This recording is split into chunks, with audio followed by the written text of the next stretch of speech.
हम लोग एक ही चीज पर न जाने कितनी बार टैक्स भरते हैं। जैसे कि जब आप पैसा कमाते हैं तो इनकम टैक्स भरते हैं, उस इनकम से आप गाड़ी खरीदते हैं तो गाड़ी खरीदने पर जीएसटी देते हैं, जब गाड़ी खरीदते हैं तो रोड टैक्स भी सरकार आपसे वसूलती है, फिर रोड डेवलपमेंट सेस भी आपसे लेती है, अब आप मोटर इंश्योरेंस भी कराएंगे गाड़ी का तो उस पर भी जीएसटी लेती है, और उसके बाद आप जब पेट्रोल या डीजल भरवाएंगे उस पर भी सेस और वैट लेती है, और अंत में जब आप अपनी गाड़ी को सड़क पर चलाएंगे तो टोल टैक्स के नाम पर जनता से पैसा वसूलती है। इतने सारे टैक्सेशन ओवरलोड कर हम इस देश के आम आदमी का खून चूस रहे हैं। सर, इस देश में इन्फ्लेशन पर भी जीएसटी लग रहा है। वो कैसे लग रहा है?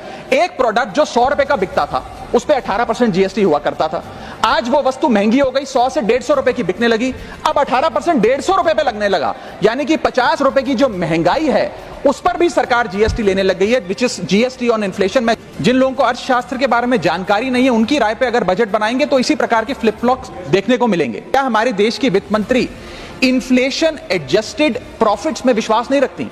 क्या उन्हें इन्फ्लेशन का ज्ञान नहीं है? क्या वो जानती नहीं कि इस देश में महंगाई एक प्लेग की तरह फैलती जा रही है? सरकार का एक सूत्री मिशन है टैक्स, सरकार का कमीशन है टैक्स।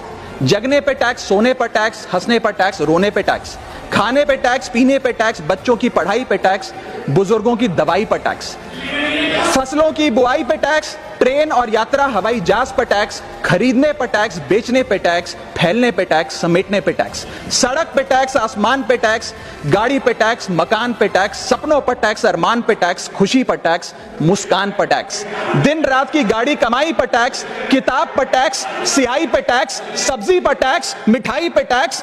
सरकार जनता से वसूल रही है बीजेपी से दिल लगाई पर टैक्स। पहले तो मैं सरकार के मंत्री नितिन गडकरी जी का जो एक चिट्ठी सामने आई, उन्होंने अपनी सरकार के वित्त मंत्री को चिट्ठी लिखते हुए कहा कि लाइफ इंश्योरेंस और हेल्थ इंश्योरेंस पर जो 18% जीएसटी लगाया उसे वापस लिया जाए। मैं उनकी इस मांग का समर्थन करता हूं और सरकार से मांग करता हूं कि हेल्थ और लाइफ इंश्योरेंस पर कम से कम हम जीएसटी ना लगाएं। ये कोई लग्जरी गुड या लग्जरी प्रोडक्ट नहीं है। और मुझे यह बताते हुए खुशी है सर कि parliamentary standing committee on finance की आज से 6 महीने पहले रिपोर्ट आई थी, जिसका हिस्सा मैं भी था। मैं भी parliamentary standing committee on finance का सदस्य हूं, जिस समिति ने अपने पैरा नंबर 2.10 में साफ तौर पे सरकार से अनुरोध किया कि हेल्थ इंश्योरेंस और लाइफ इंश्योरेंस पर जीएसटी कम किया जाए, समाप्त किया जाए, ना लगाया जाए। मैं पढ़ के वो अंश आपको सुनाना चाहूंगा। The committee feels that there is a need to rationalise the GST rate on insurance products, specially health and term insurance, which is 18% at present. The high rate of GST results in a high premium burden which acts as a deterrent to getting in insurance policies. The committee, with a view to make insurance more affordable, recommends that GST rates applicable to health